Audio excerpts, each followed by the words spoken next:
दिल हुम करे घबराए। फिल्मी किस्से बाय राकेश में आपका स्वागत है। आज डिम्पल कपाड़िया के बारे में कुछ खास बातें आपके साथ शेयर करेंगे। डिम्पल कपाड़िया का जन्म 8 जून 1957 को बम्बई में एक गुजराती बिजनेसमैन के घर हुआ। पिता का नाम चुन्नी भाई कपाड़िया, माँ का नाम बिट्टी, बेटी भी कहा जाता है।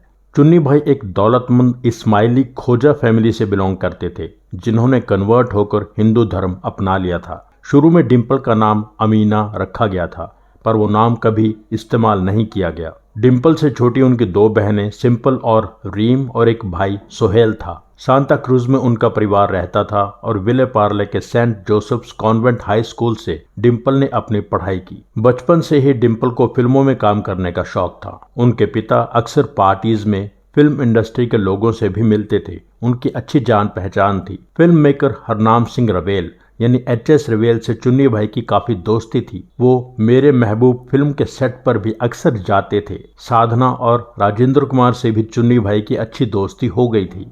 कहा जाता है कि राजेंद्र कुमार ने ही बच्ची अमीना का नाम डिम्पल रखा था, क्योंकि राजेंद्र कुमार की अपनी बेटी का नाम डिम्पल था। HS रवेल की पत्नी लेखक अंजना रवेल की ऐसी ही एक पार्टी से चुन्नी भाई ने डिम्पल को फिल्मों में काम दिलाने की बात शुरू की। उन दिनों HS रवेल की फिल्म शुरू हो रही थी संघर्ष। उसमें वैजयंतीमाला का बचपन को रोल करने के लिए कोई लड़की चाहिए थी। डिम्पल के पिता ने डिम्पल के लिए वो रोल हासिल करना चाहा, पर डिम्पल उस रोल के हिसाब से थोड़ी बड़ी थी, इसलिए डिम्पल को रिजेक्ट कर दिया गया। फिर डिम्पल को ऋषिकेश मुखर्जी की फिल्म गुड्डी में मेन रोल दिया जा रहा था, पर डिम्पल और उनके पिता ने वो भी एक्सेप्ट नहीं किया। 1971 में जब राज कपूर ऋषि कपूर को लेकर टीन एज रोमांस पर फिल्म शुरू करने वाले थे, तो उन्हें एक फ्रेश चेहरे की तलाश थी। लड़की की उम्र भी कम चाहिए थी। उनकी एक दोस्त मुन्नी धवन ने राज कपूर को डिम्पल कपाड़िया के बारे में बताया। राज कपूर ने डिम्पल कपाड़िया का स्क्रीन टेस्ट लिया और राज कपूर डिम्पल कपाड़िया के नेचुरल स्टाइल, कॉन्फिडेंस और इम्प्रोवाइजेशन से इम्प्रेस हो गए। डिम्पल कपाड़िया बॉबी बन गईं। फिल्म की शूटिंग शुरू हो गई। तब तक उनका परिवार जुहू में बंगलों में शिफ्ट हो चुका था। डिम्पल फिल्म्स ज्वाइन कर चुकी थी, इसलिए उनके खानदान ने डिम्पल के पिता चुन्नी भाई से रिश्ता तोड़ लिया। जैसे उस दौर में राजेश खन्ना की दीवानी कई लड़कियां थीं, वैसे ही डिम्पल भी उनकी दीवानी थी। डिम्पल एक संपन्न परिवार से थी, फिल्म इंडस्ट्री में कदम रख चुकी थी, इसलिए राजेश खन्ना के करीब होना आसान था।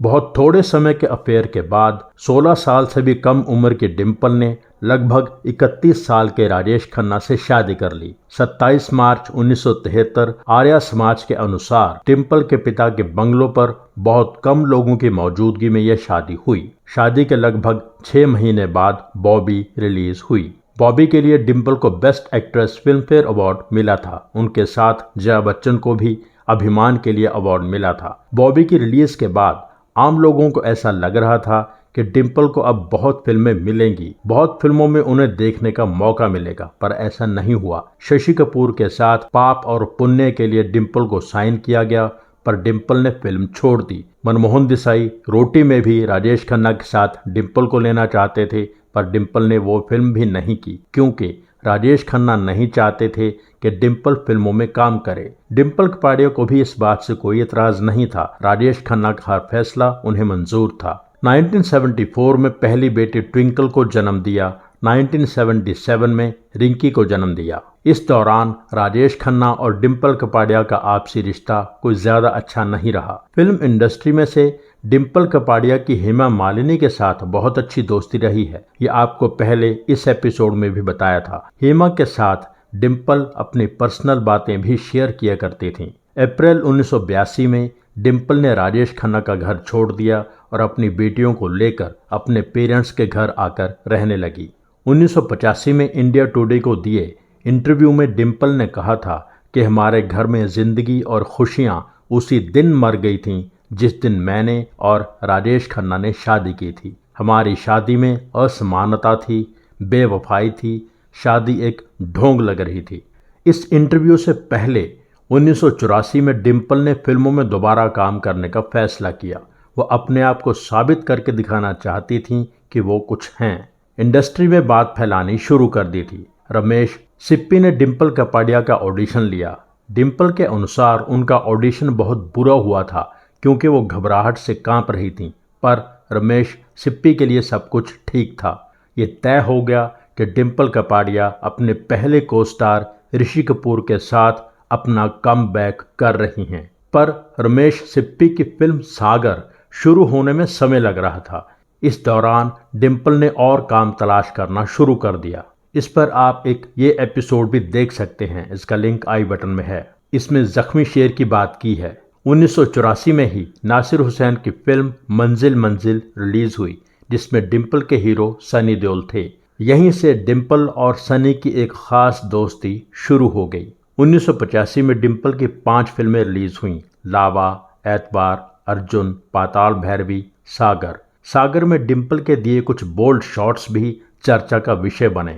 इन 2 सालों में ही डिम्पल ने साबित कर दिया था कि वह बहुत खूबसूरत ग्लैमरस हीरोइन होने के साथ साथ फिल्म की मेन लीड एक्ट्रेस होने का भार अपने कंधों पर संभाल सकती हैं। निर्माता निर्देशक उन्हें अपनी फिल्म में कास्ट करना चाहते थे, दर्शक उन्हें पर्दे पर देखना चाहते थे। फिरोज खान की 1986 की फिल्म जांबाज में डिम्पल ने अनिल कपूर के साथ एक गाने में बहुत बोल्ड शॉट्स दिए। 1987 की मुकुल आनंद की फिल्म इंसाफ में डबल रोल किया।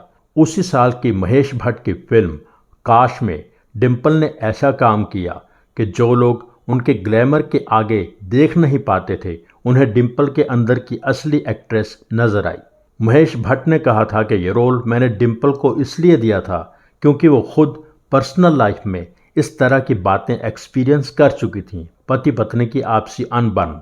भट्ट साहब ने कहा था कि शुरू में डिम्पल इस रोल के लिए तैयार होती थी, फिर धीरे धीरे पूरी तरह इस रोल में समा गई थी। हर जर्नलिस्ट ने डिम्पल के काम की तारीफ की। काश में किया काम डिम्पल के बेस्ट कामों में गिना जाता है।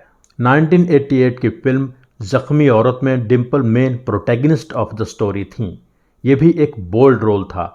गैंग रेप के बाद रेप करने वालों से बदला लेना, और जैसा बदला लिया है वो एक अलग तरीका था। डिम्पल के काम की सबने तारीफ की। डिम्पल कपाड़िया आगे बढ़ती चली गई। ऑफिशियली राजेश खन्ना और डिम्पल के बीच तलाक नहीं हुआ था, पर वो दोबारा कभी साथ नहीं हो पाए। पार्टीज में अक्सर दोनों नॉर्मली मिलते थे। 1990 में राजेश खन्ना की प्रोडक्शन में एक फिल्म बन रही थी जय शिव शंकर। उसमें पहली बार राजेश खन्ना और डिम्पल ने साथ काम किया था। उन्हीं दिनों के दौरान एक इंटरव्यू में राजेश खन्ना ने यह उम्मीद भी जताई थी कि शायद वो दोनों फिर से एक हो जाएंगे, पर ऐसा कुछ हुआ नहीं। जय शिव शंकर भी कभी रिलीज नहीं हो पाई। डिम्पल ने राजेश खन्ना के लिए इलेक्शंस में कैंपेन भी किया। डिम्पल ने अपने काम को, अपनी एक्टिंग को और सीरियसली लेना शुरू कर दिया था। नॉर्मल कमर्शियल मसाला फिल्मों के साथ साथ अब कुछ अलग भी शुरू किया था। गोविंद निहलानी की 1990 की फिल्म दृष्टि, गुलजार की 1991 की लेकिन,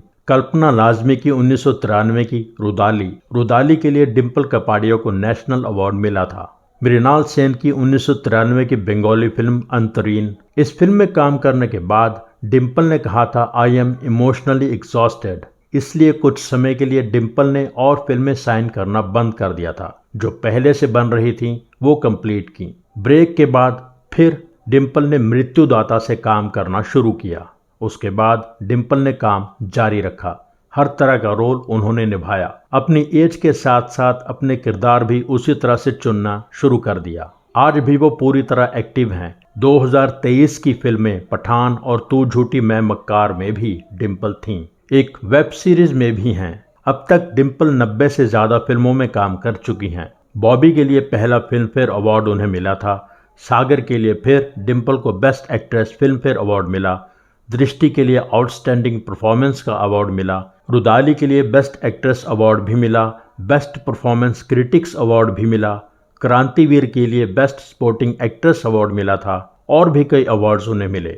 8 जून 2023 को डिम्पल ने अपनी जिंदगी के 66 साल पूरे कर लिए हैं। उन्हें जन्मदिन की शुभकामनाओं के साथ ये एपिसोड यहीं पूरा करते हैं। एपिसोड लाइक कीजिए, शेयर कीजिए, कमेंट कीजिए। Thank you so much.